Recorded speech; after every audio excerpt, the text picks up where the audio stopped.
Let me begin by reading the English translation of some songs or hymns by Kabir, a saint who lived in the 15th century in India. These songs or hymns were translated into English by Rabindranath Tagore.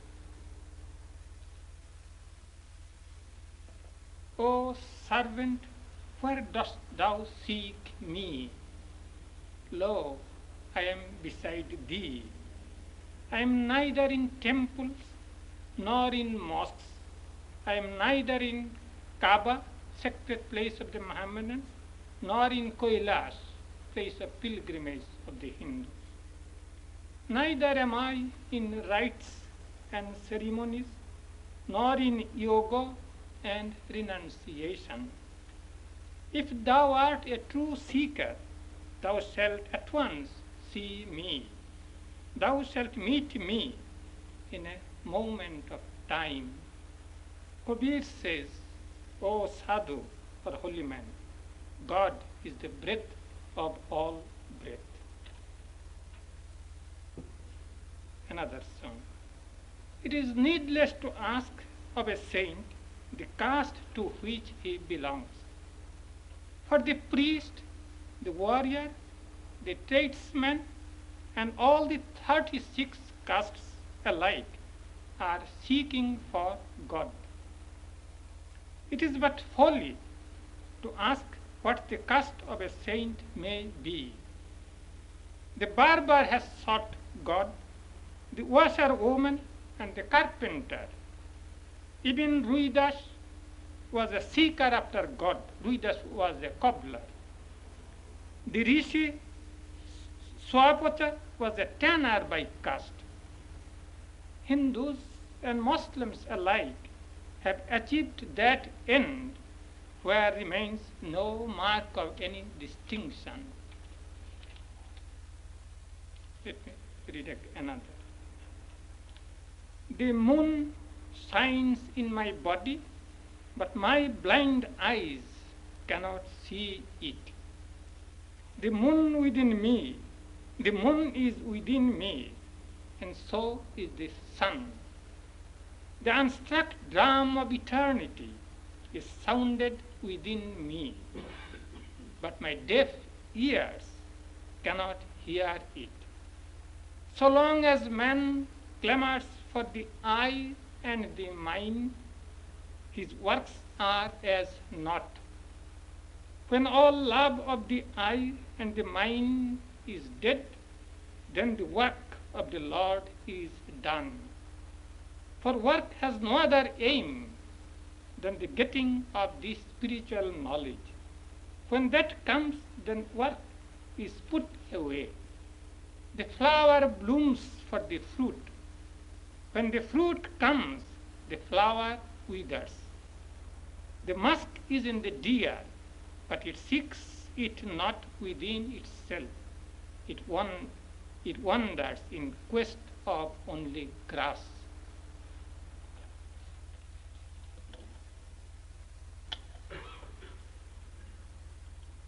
The subject of our talk is popular Hinduism.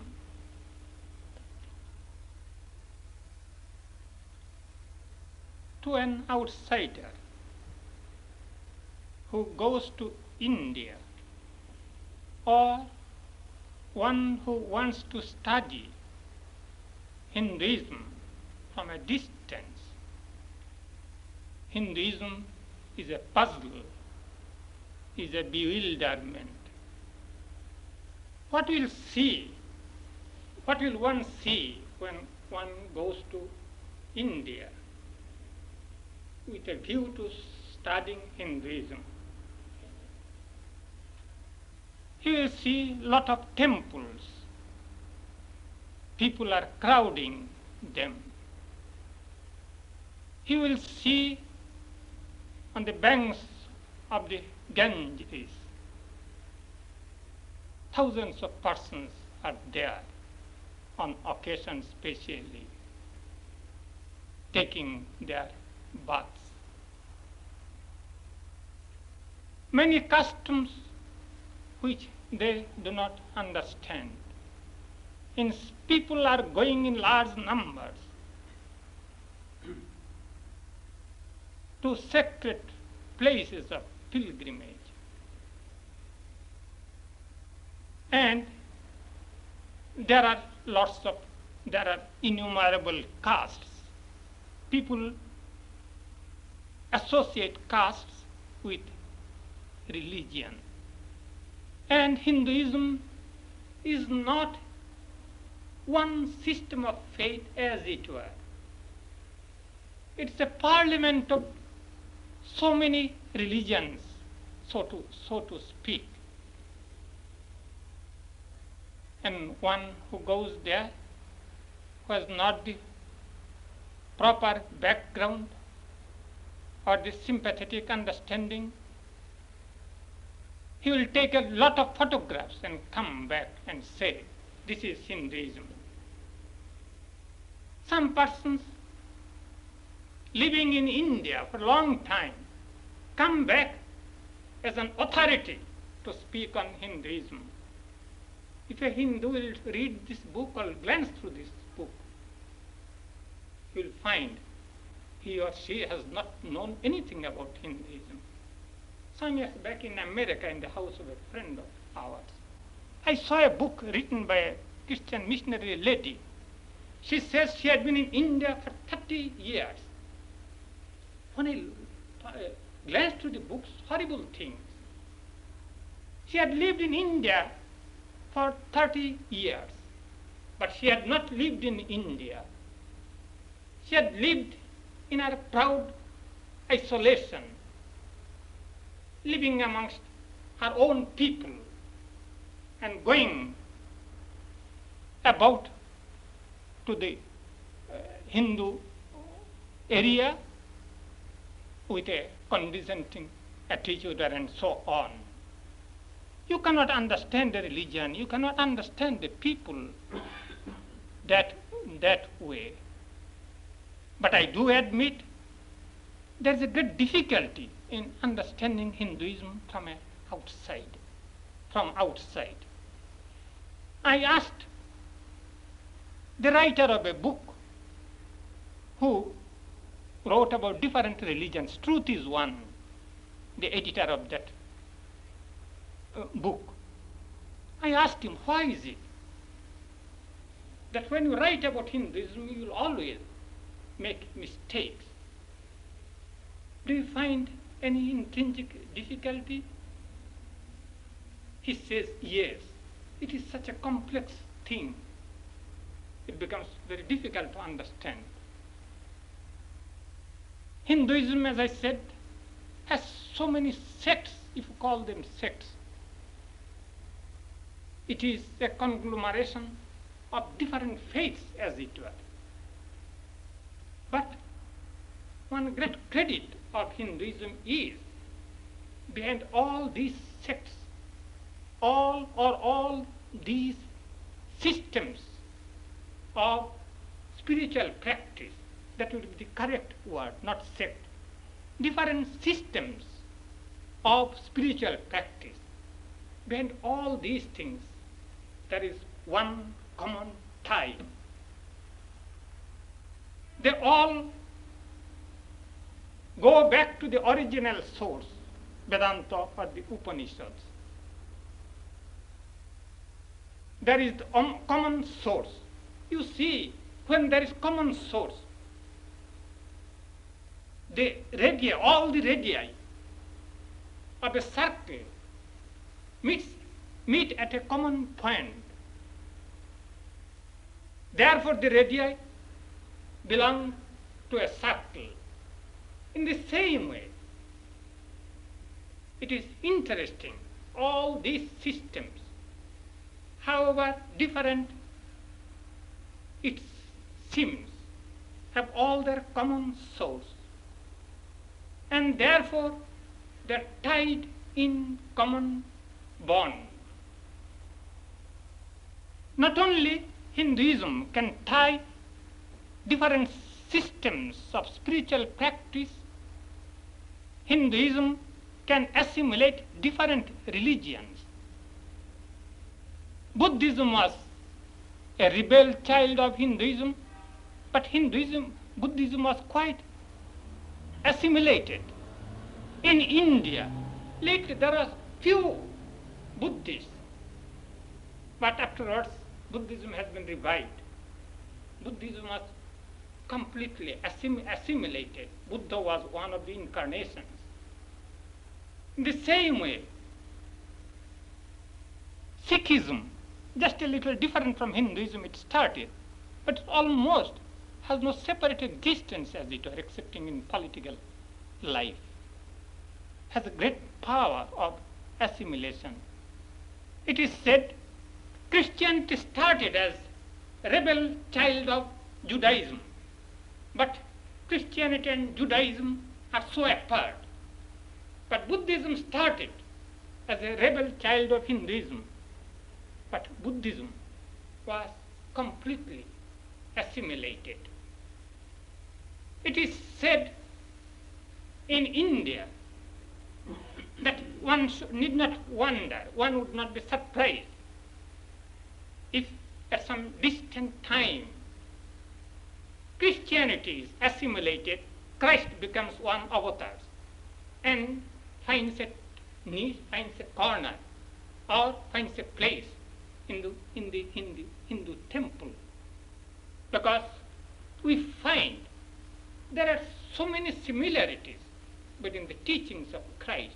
It does not become very difficult for a Hindu to find the greatness in the teachings of Christ, the direct message of Christ.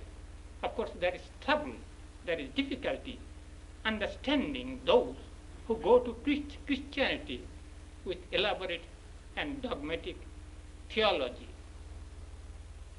There was Islam, but there was a time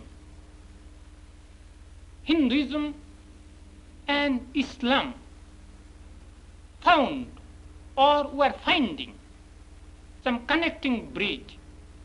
There are some saints who were adored both by Hindus and Muslims. The Kabir said, Hindus and Muslims reach an end, a E capital letter, reach an end where all distinction vanishes. The difficulty is on the lower level, not on the highest level.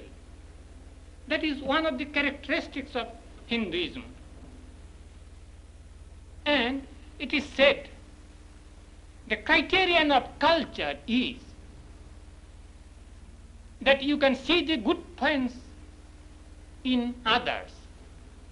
You can see a thing from the standpoint of others.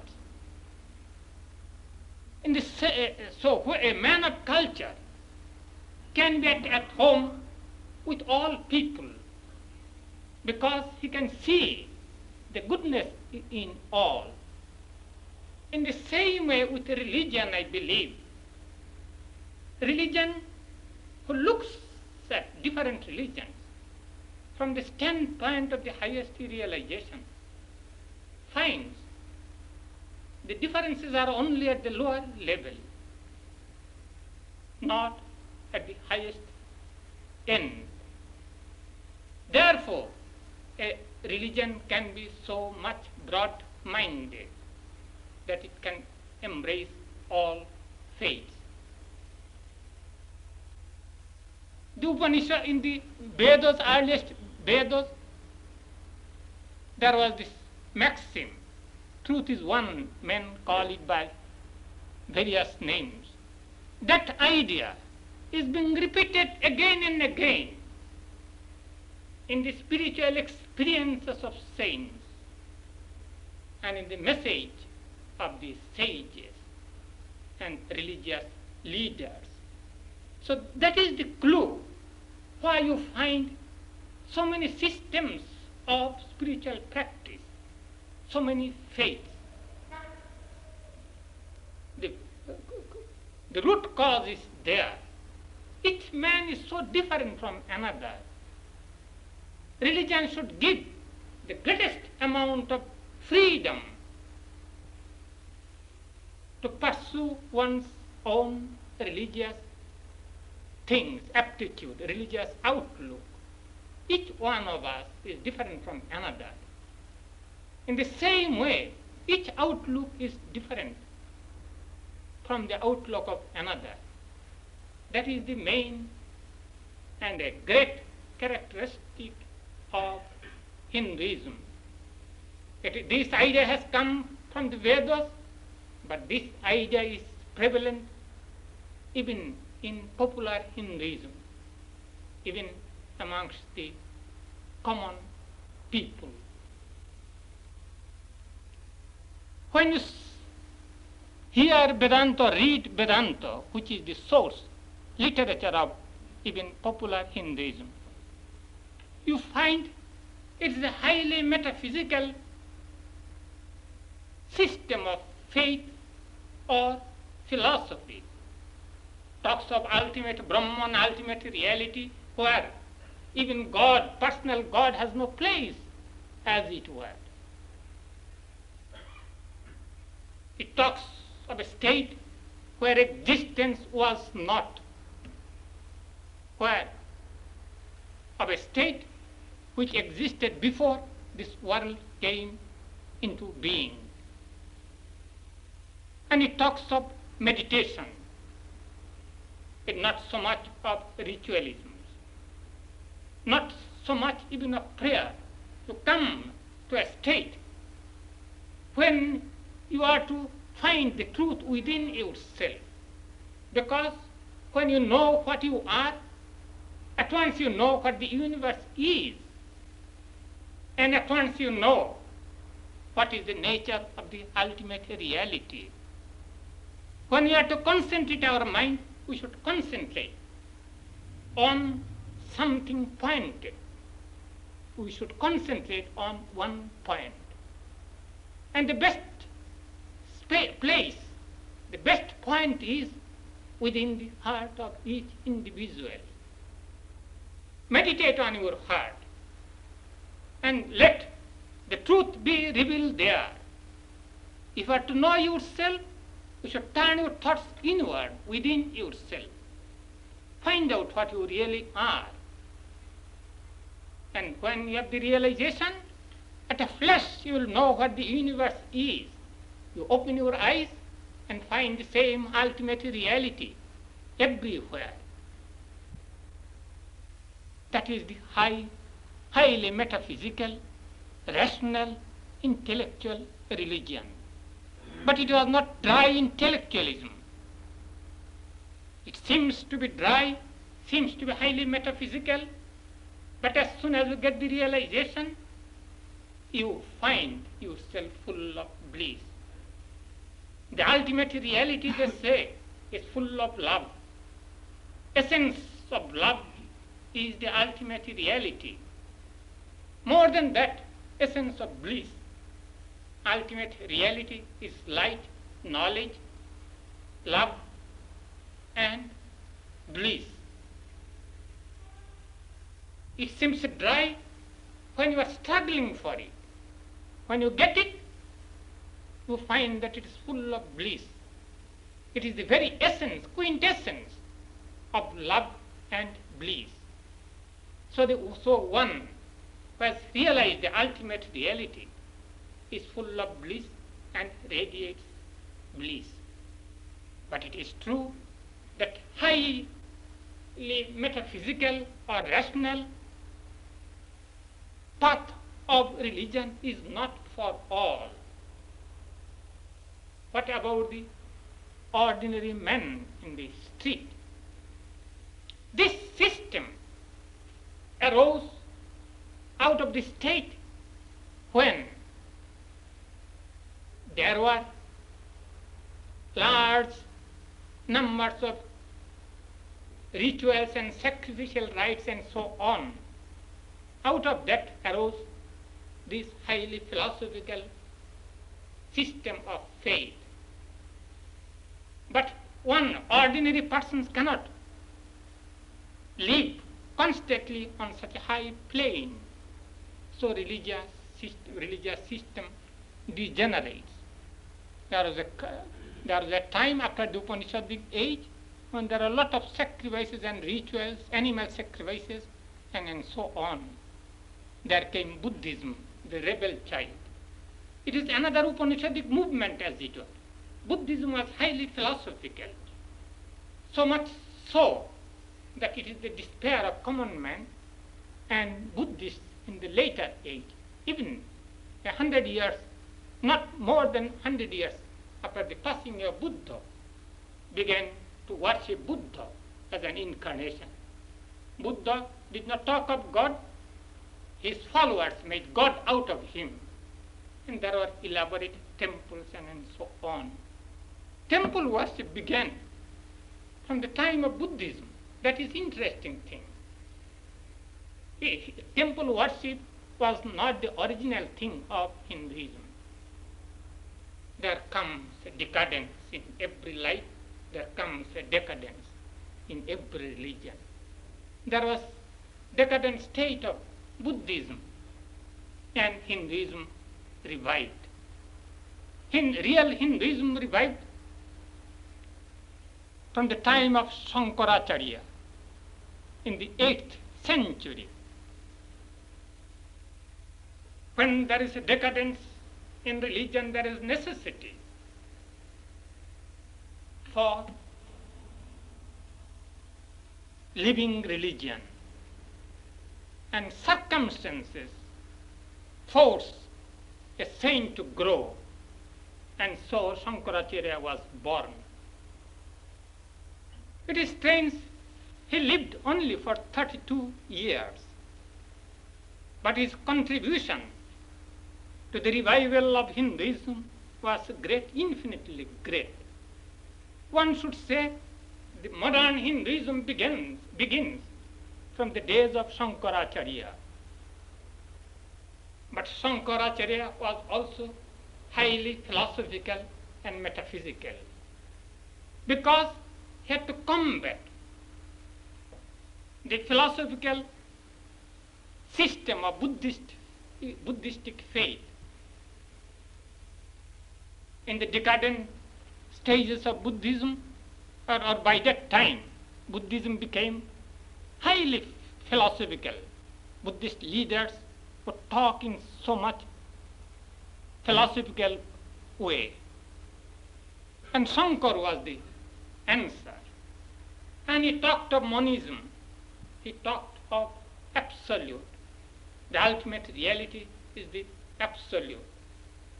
And to realize that absolute, one has to meditate. He followed strictly the highest interpretation of Upanishadic religion.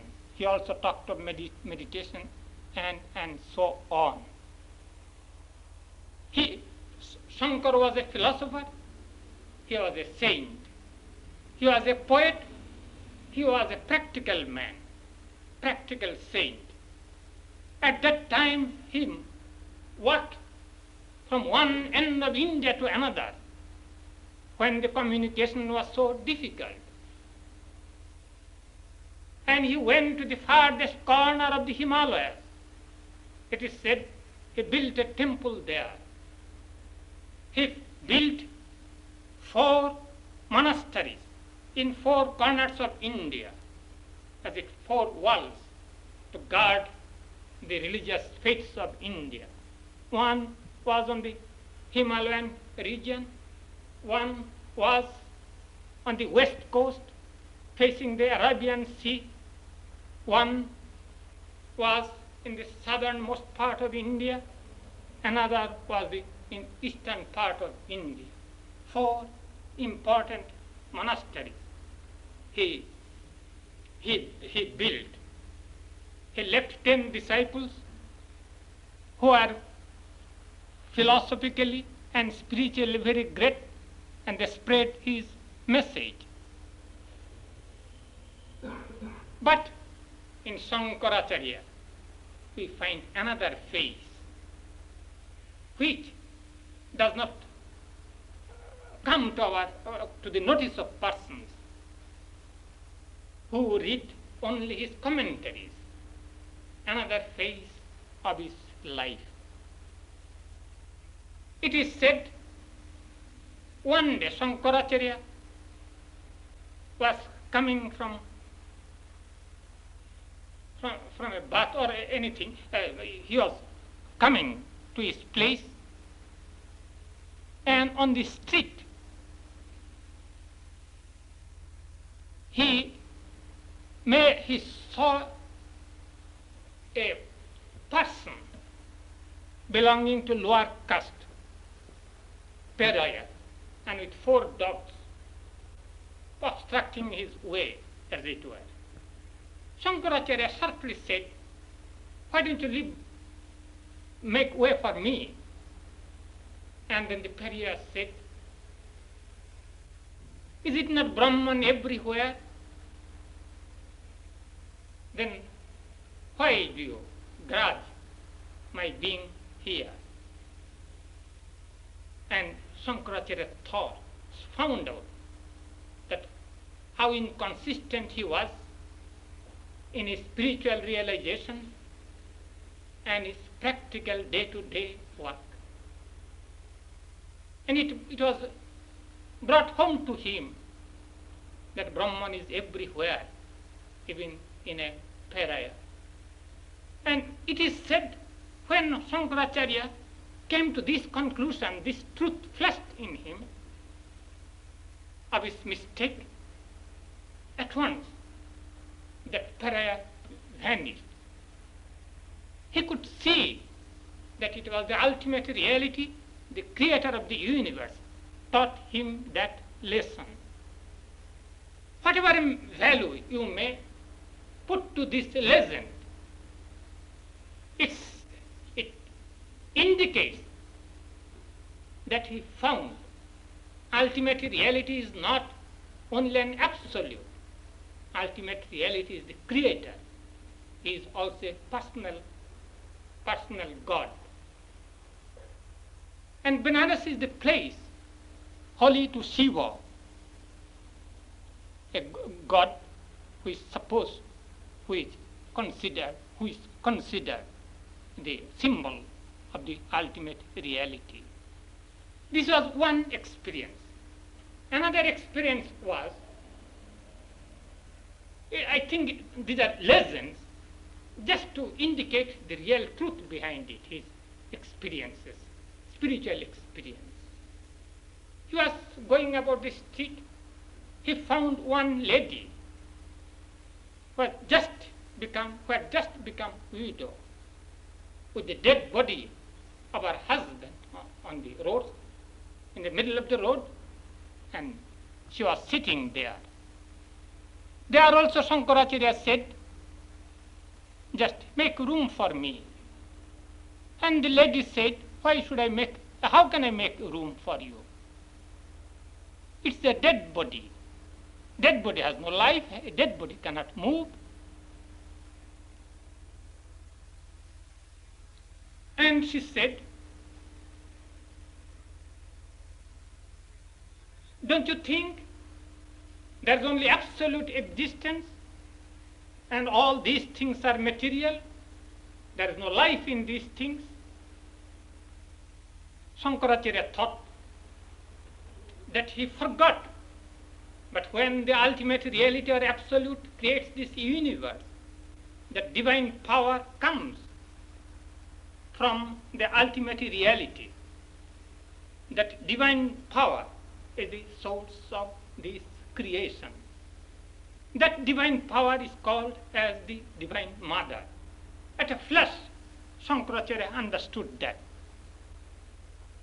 And when he understood that, that lady was gone, the dead body was gone. And it is said after that, he wrote a beautiful hymn to Divine Mother. Shankaracharya wrote commentaries, abstruse commentaries, but he wrote most beautiful hymns. Hymns to Shiva, hymns to Divine Mother, hymns to Ganges, hymns to Vishnu, and so on. And those hymns are so beautiful, so poetic, highly inspiring. And these things were taken up by common people. So Shankaracharya did not talk only of the absolute. He talked in terms of the ordinary person. Some of the hymns are so beautiful. His language, his words are very simple, though his philosophy is complicated. In one hymn to the Divine Mother it is said. And so moving. Just quote a verse. Just let me quote the Sanskrit. Prithibang putraste janani bahavi santu pritina parang tesang madhye virala tarlo hang tavasuta modiyang tyago samachita no idam kuputro jayate no jati kumata. The meaning is, O Divine Mother, in this universe, in this vast universe, you have many children who are worthy of thee. Of them, I am the one unworthy person. But that does not behove thee that you can reject me.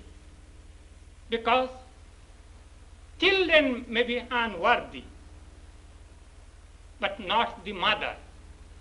Children may be bad, but mother cannot be bad. So I have claim on thy grace. In such a moving way, this is written. And there was one, just quote a line, giving the English translation of a verse from a hymn to Shiva. There it is said, Shiva is supposed to have the eye of wisdom. That eye of wisdom is represented by a crescent moon on Shiva's forehead. So, oh, the great one who has crescent moon on his forehead, who is the dispeller of darkness, who is the protector of all of us, who is the embodiment of tranquility, who is the ruler of this universe, who removes the fear of the fear-stricken. Because I am helpless, just lift me up from the difficulties of my life. And this way the verses go on. There is hymn on Ganges, on Ganga. It is surprising.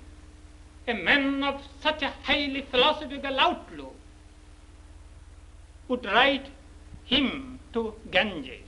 In India, they said, large number of persons go to take bath in the Ganges, consider it holy. From outside it will seem there is no sense in that. Aldous Huxley, when he went to India, he wrote a book, Jesting Pilot, about his experiences in India. As the title of the book indicates, he was making fun, he was jesting for everything. And he was making fun about the bath in the Ganges. He says that India should have a foundation to create an order of atheists. That will be the only salvation of India. But one forgets, it is not the question of taking bath. It is the question of tradition. It is the question of feeling.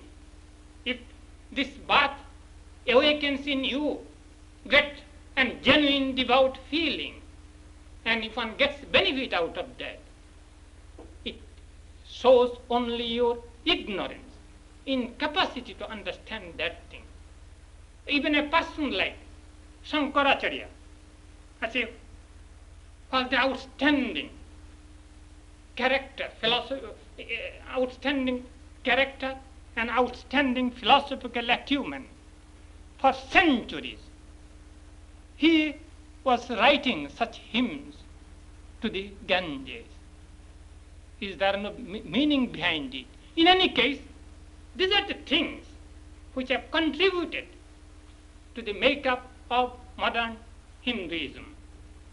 Shankaracharya talked of the absolute, and he wrote hymns for the common people. And there was another great saint, Ramanujacharya, who also wrote commentaries on the Upanishads. Each great teacher, if he wants to establish a new method of spiritual practice, he'll have to write commentary on the original source. Ramanujacharya lived in the 11th century, and he talked all of devotion. Shankaracharya talked of absolute and meditation. Ramanuja talked of devotion. He revived the devotional aspect of religion. And Ramanuja influenced not only, he was born in South, he influenced not only the people of the South, but his influence spread to the North even. Out of his teachings grow many saints in that time, in that area, in that age.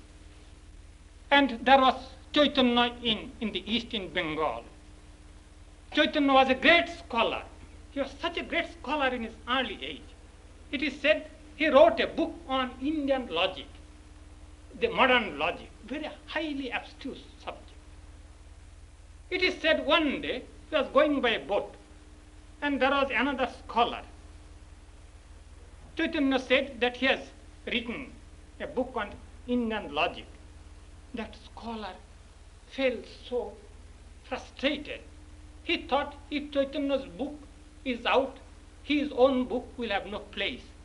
Chaitanya threw aside his book on the Ganges, just to say how scholarly he was.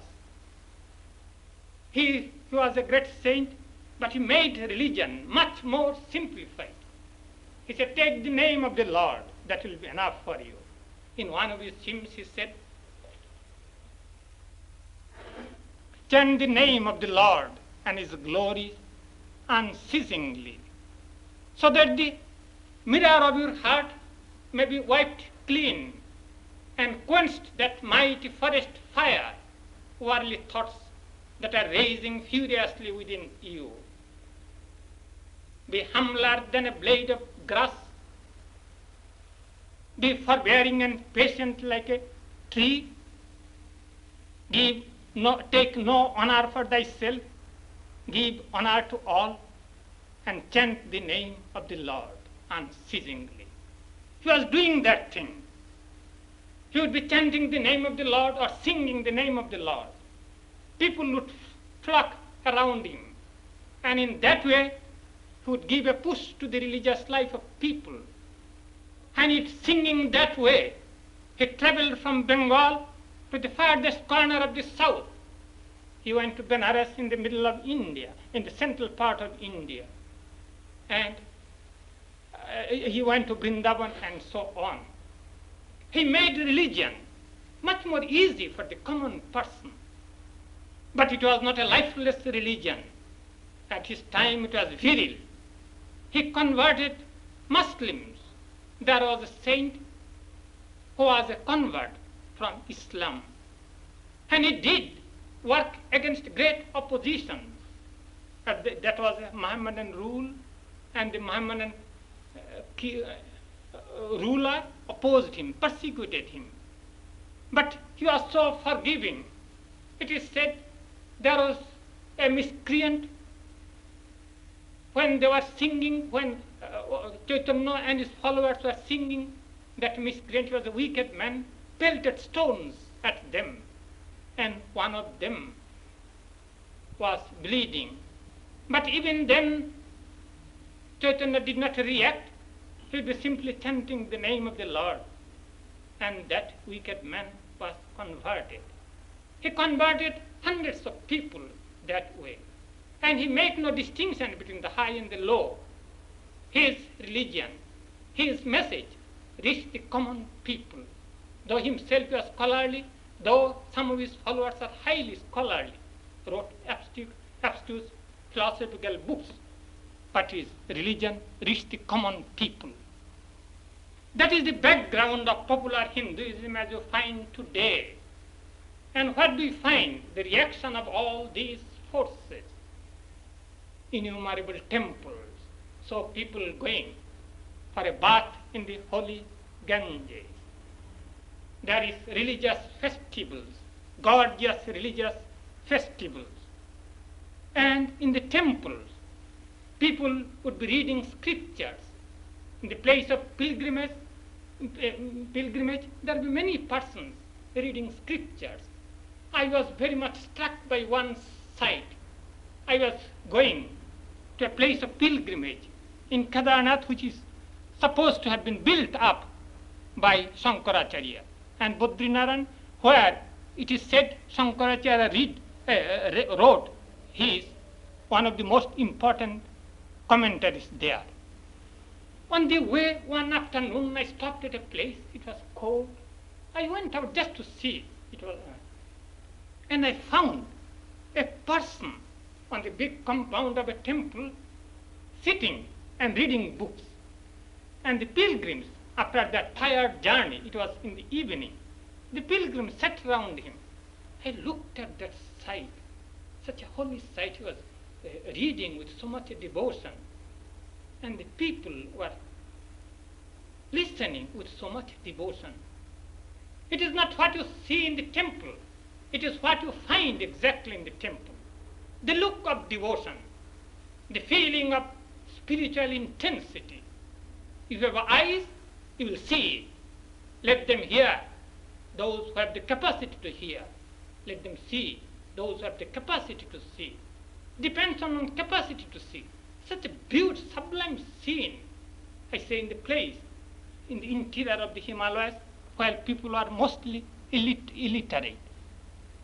So you will find these things, how the religious lives are built up by worshipping the temples, by going to the places of pilgrimage, by bath in the Ganges.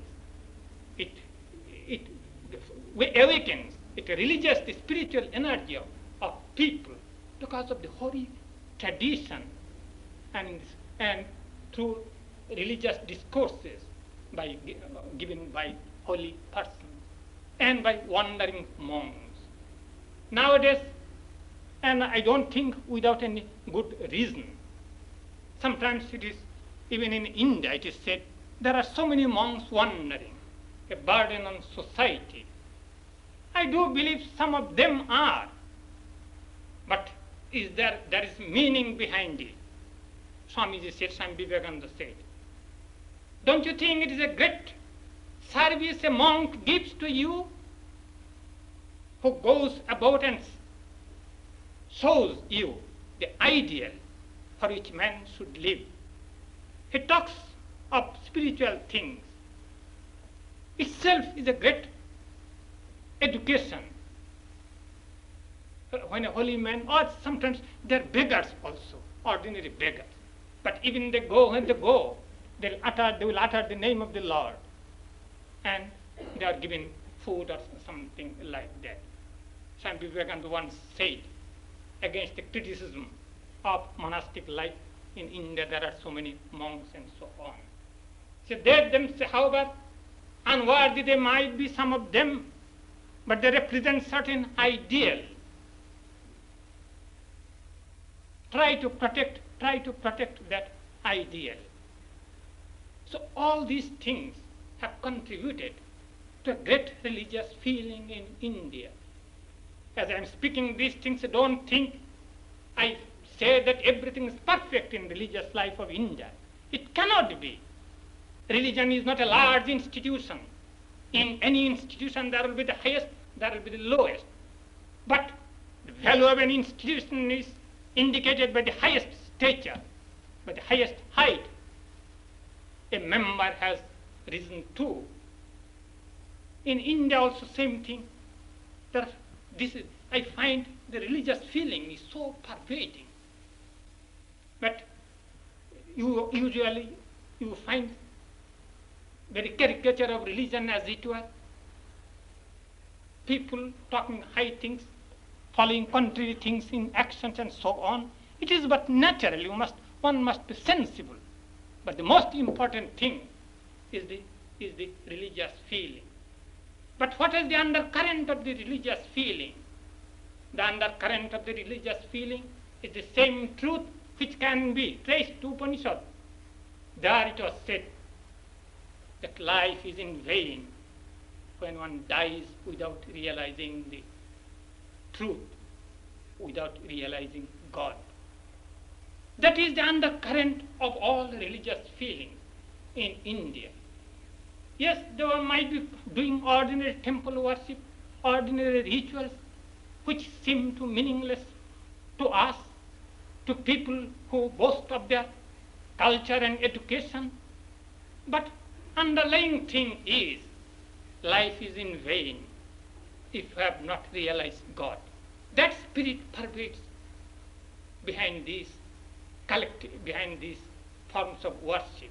From my own experience, once after becoming a monk, I went to our village. I was born in a village, not in a city. There came a person belonging to low caste.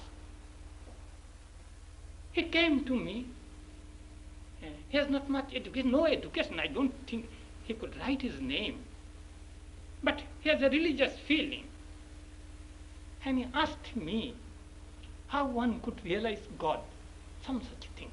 I was simply surprised when the direct question, he did not come to me to say how he will have good health or prosperity. He was a poor man, very poor man. I knew him in my early days. But I was so surprised that in the way he spoke of that, I'm sure his spiritual yearning is much stronger, much more genuine than many Indians even who talked of high philosophy. He talked of a modern form of worship. It must be highly intellectual and so on. But he is much more genuine, I would say. So that is the undercurrent. That is the burden of spiritual hymns that are going on in India. Life is in vain. There might be lapses, there might be defects, there are plenty. Don't have any romantic idea when you go to India. It is all surcharged with spirituality. You are simply to get the electric shock of spirituality. It is not that. Go with a sensible feeling. Go with a balance of mind. But if you have the eyes to see, you will see the real India, which will say life is in vain if one has not tasted.